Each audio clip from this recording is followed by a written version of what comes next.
Hello, it is me, Fabulous Tay, back on Happy Cold. I am here with Jocelyn Keo, and she is a Chinese herbal doctor. I would love to hear how you got into this practice and why. Yeah, absolutely. I am half Chinese, so growing up, my grandmother used to make me all of these herbal potions, essentially, where she's like, if it tastes horrible, it's better for you. From a really young age, and one could say it's in my blood, that I've been exposed to Chinese medicine. But what really cemented me wanting to study Chinese medicine and become a Chinese medicine doctor was, I want to say, I'd been on the pill for maybe 8 years.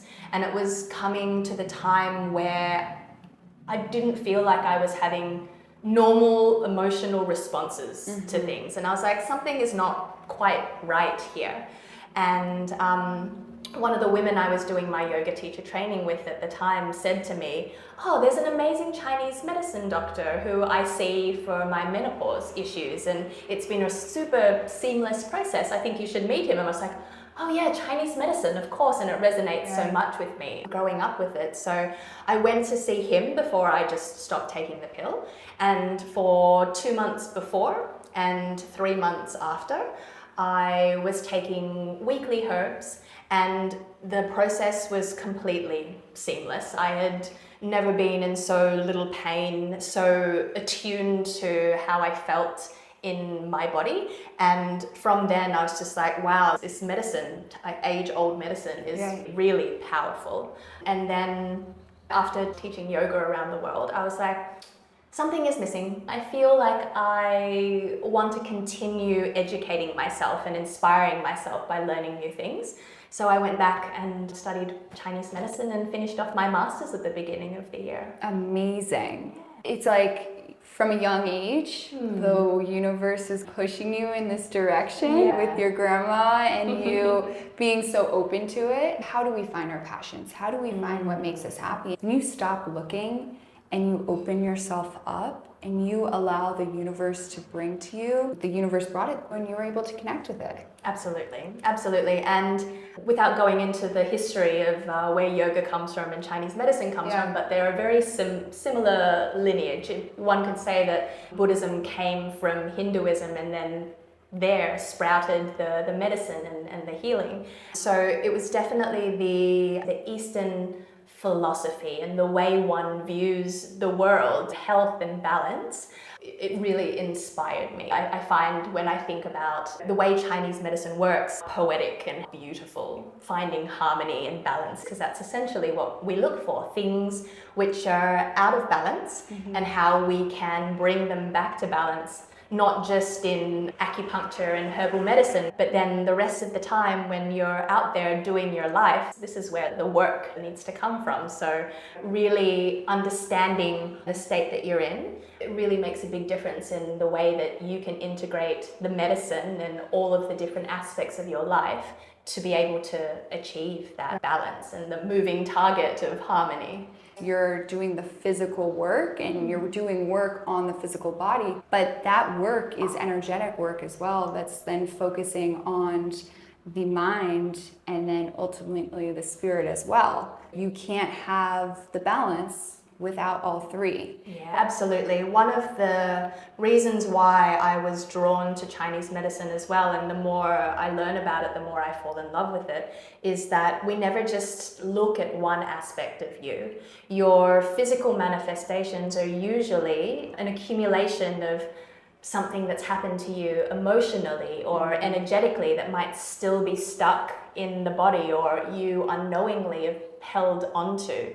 Looking at different patterns, which is how we diagnose in Chinese medicine, different sets of symptoms and how they fit different types of patterns, and we can associate a traumatic event in your life affecting a specific organ and how it's been manifested as well. One of the beautiful things is that there's so many different aspects of a human, and we are so similar in many ways, which is why we can look at diagnosis in patterns, but each individual is unique and it's not a one solution fits all. Right. So when somebody says, oh, is this good for me? It's a difficult question to answer. You need a cohesive report, understand everything going on in that person's life, their mental, their mindset, their environment, Exactly. their beliefs, because everything is cultivated through thought.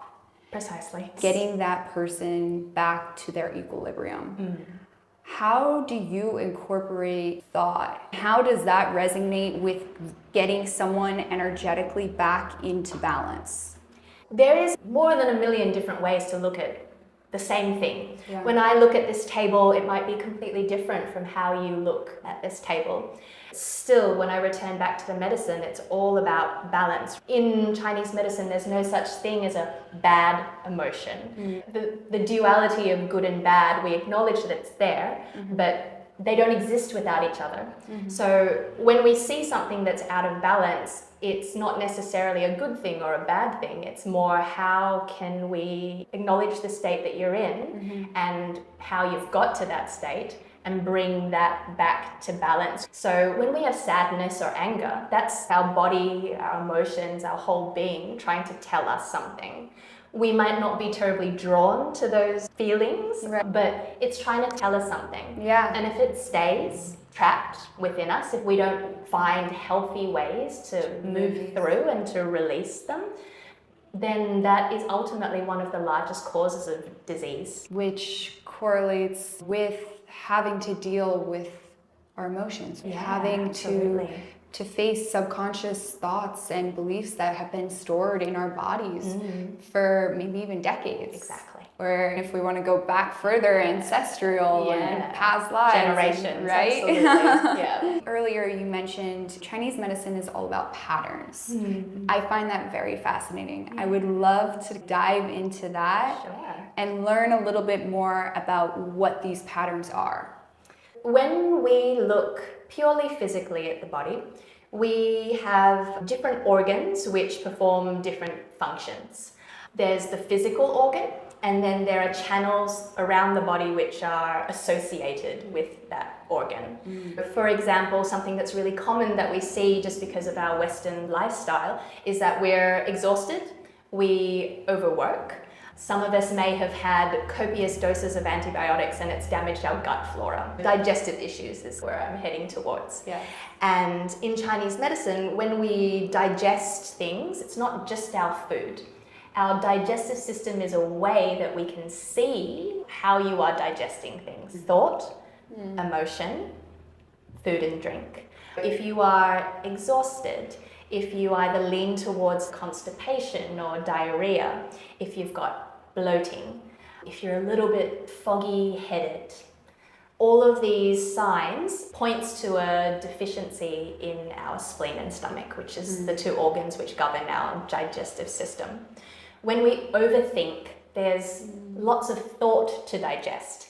And it's that same energy that we need to digest thought, to digest emotion. So by the time we get to dinner time after our long days of computer thinking lots, our digestive system's already like, oh, I'm tired, I'm overworked. So then when we eat, there are all of these intolerances can happen, indigestion, acid reflux, just because our digestive system is so overworked, we can't actually start to process our food when we start to wind down towards the end of the evening. Could there be a correlation between that spike in autoimmune issues and our digestive systems being overworked by thought and by emotion? Yeah, there's definitely a correlation. Our digestion governs our hormones, the way we absorb our vitamins and minerals. It's got such a huge impact on our health. No doubt the way our food has been processed in these last few decades, all of the additives, the way we grow our crops, has an effect on our digestive issues. We have the same genetic makeup that we did centuries ago, and yet we're now eating foods and having to digest them that were made from a lab. Exactly. Our bodies don't know how to digest them. Yeah. You can only imagine how taxing that is on the body. It's like foreign object. Hold on a second. What am I supposed to do with this? How am I supposed to synthesize this? The more synthetic and non-natural things that we consume impact us. Despite our body being very amazing and being able to adjust and synthesize. You mentioned birth control earlier. Yeah. Let's start with how birth control affects the female body. Yeah, so without birth control, we are supposed to generally menstruate for anything between 4 to 6 days is an ideal amount of time. Same thing with our full cycle. The ideal situation is that it's between 26 and 32 days. During different aspects of our cycle, whether it be when we ovulate, have our period, or get pregnant, different hormones are at bay and they're constantly in flux.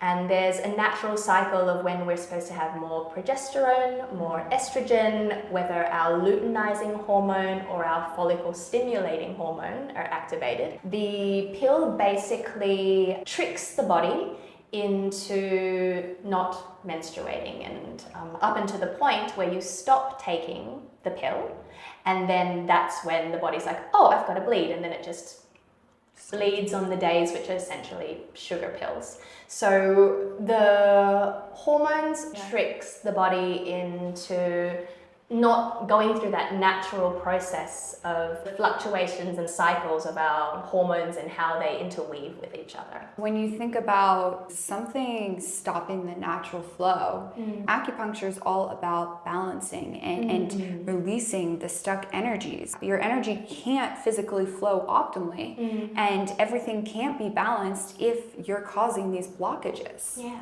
Yeah, absolutely. A lot of women come to me with, I have a hormone imbalance.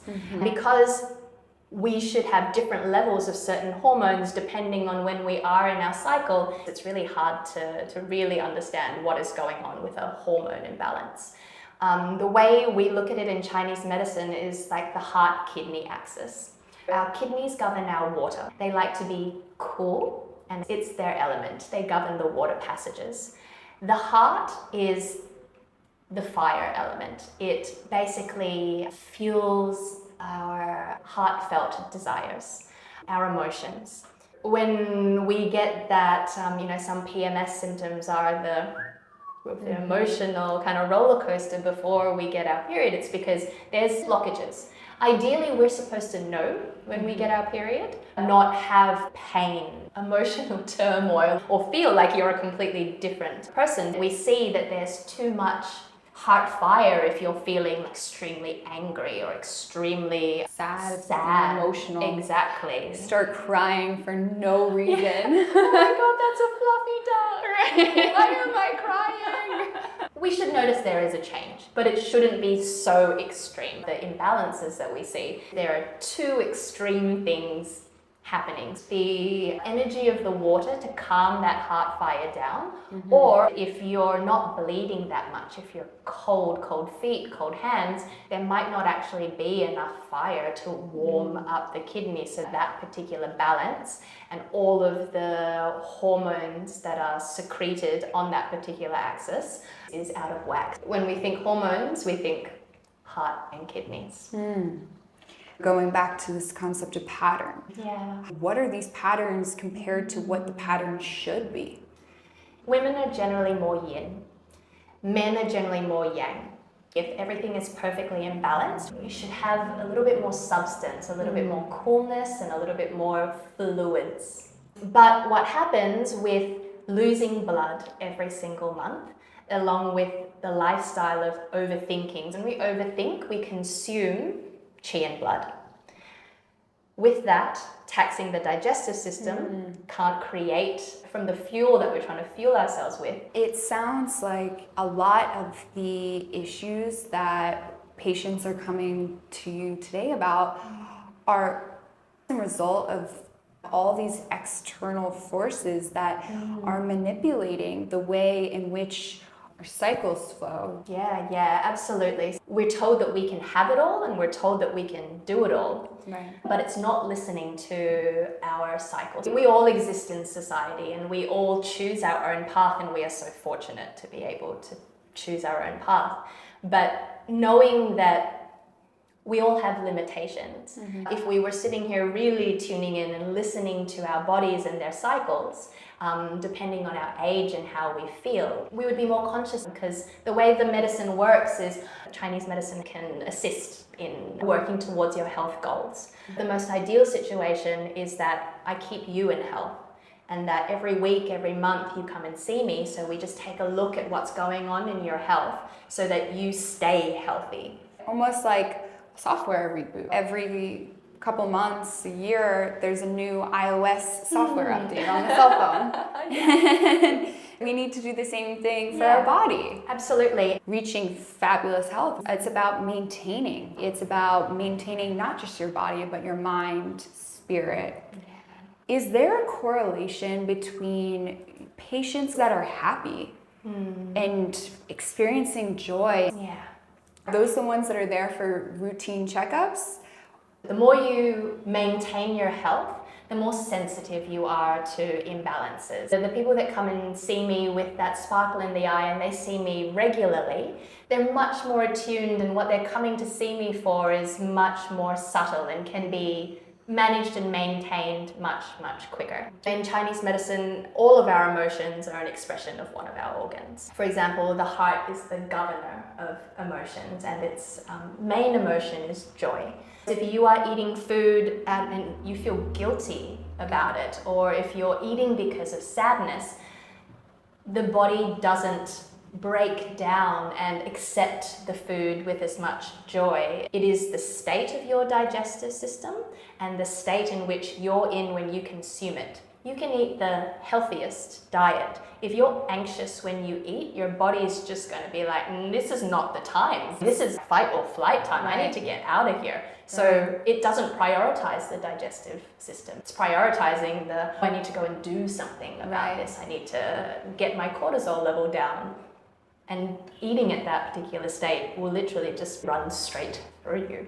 We are seeing this spike in ADD, ADHD, and amphetamines, Adderall, Vyvanse. It's causing a constant spike in cortisol. We're not really hearing anyone talk about how it's affecting our organs, how it's affecting the balance and the energies in the body. I'm curious to understand, how are the energies of most of the patients that you're seeing? What we see is that our kidneys are basically the foundation of our yin and yang. It's what we inherit from our parents, and even embryologically speaking, we grow out of our kidney cells. Anything that has a long-term tax, a long-term consumption of medication, of burning the candle at both ends for too long, it goes to our kidneys. That, depending on what stage of life you're in, can sometimes not really be possible to completely replenish. Cortisol from the adrenal glands sit on top of our kidneys. So we see that mechanism in those two things, the organ and the gland itself, as one. And the adrenals, when they constantly release cortisol, we convert that into our kidney yang, which are replenished by the food and drink that we eat. When we see somebody having long-term medication, it's constantly taxing the kidney. It takes quite a long time to either bring that person back to balance, or to find ways to see on a tangible level how we can support that constant consumption of medication that's been prescribed. Then you start to incorporate vaccines, antibiotics. Those too funnel through our kidneys as well, right? Yes, yeah. Kidneys and liver, the way we break things down and detoxify, essentially. When you've taken the vaccine, if you've taken it out of necessity or out of obligation, once again, the state in which you're in when you receive something. If your body's accepting or not. Or not accepting. Because everything is energy, everything becomes us. Exactly.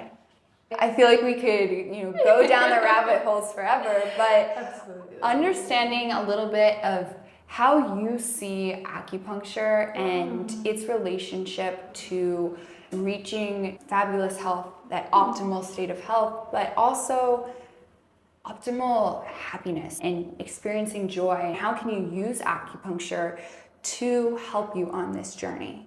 When we look at the body at somebody's spirit, somebody's state, it's so hard to separate the physical and the emotional. For example, if you've got an underactive liver or gallbladder, two organs very closely associated with each other, if there is some kind of deficiency there, you'll see that people don't quite have the oomph for life. A lot of depression, when we look at it, come from that deficiency in the liver and gallbladder, or even a deficiency of the lungs, because the lungs emotion is sadness. So it's finding the root cause and then understanding that everything comes from an emotional, energetic and spiritual place. Being in a joyful state is extremely important. It's the learning how to process emotions and what they're trying to tell you, no matter whether or not we're drawn to them or not.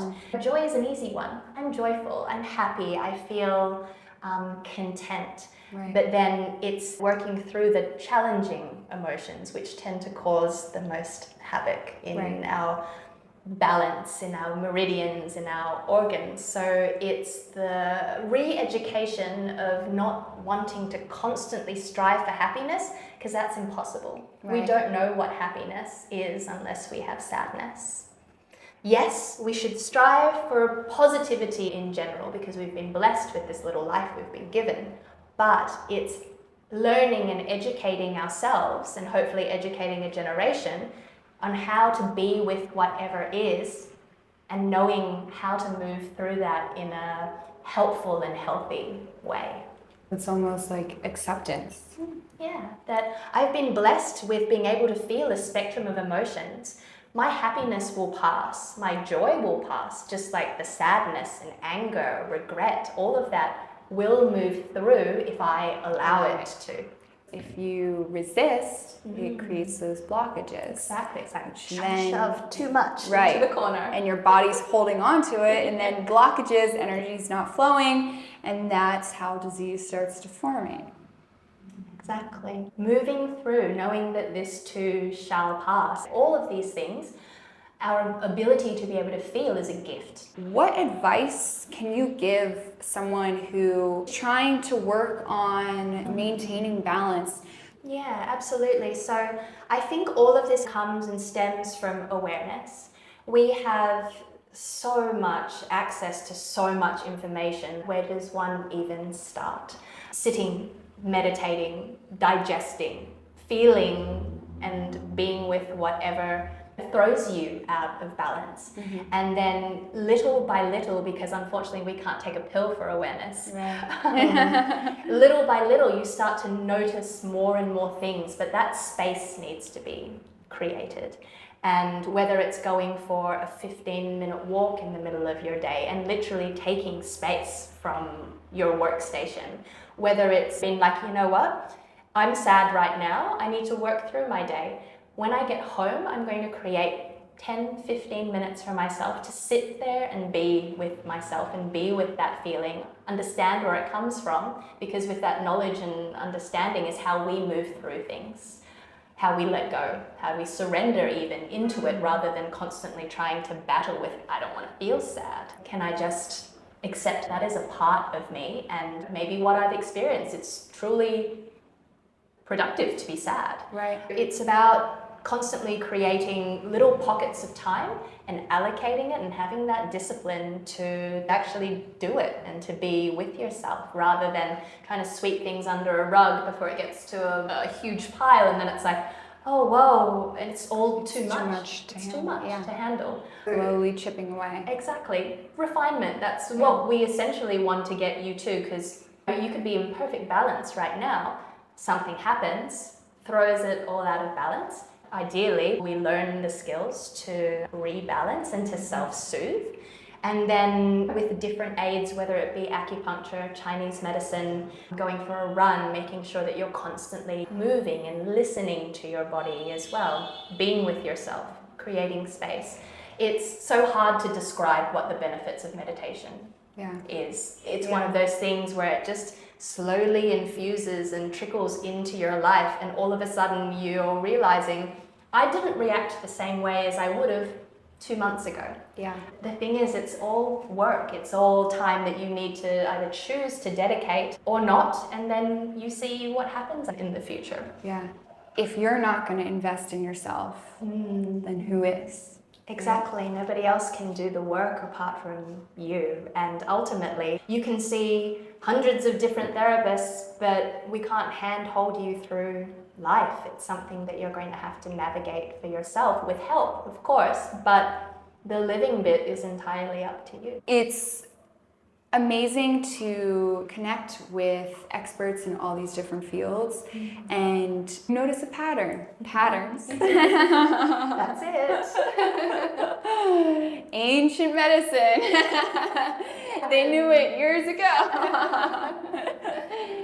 But understanding if we put in the work in whatever it is that we feel drawn to, we will slowly be chipping away. Yeah. And that is slowly, steadily reaching optimal health. Exactly. When people are like, when am I going to get to stop doing this? I was like, when are you going to get to stop doing life? We're constantly moving into different phases of our lives. So we're going to have to put in the work all the time. But that is one of the joys and the mysteries of living and life itself. We're here to learn and to experience. Yeah. Amazing. Thank you Thanks so much for your time. How lovely. We need to do this again soon. I could sit here and talk forever.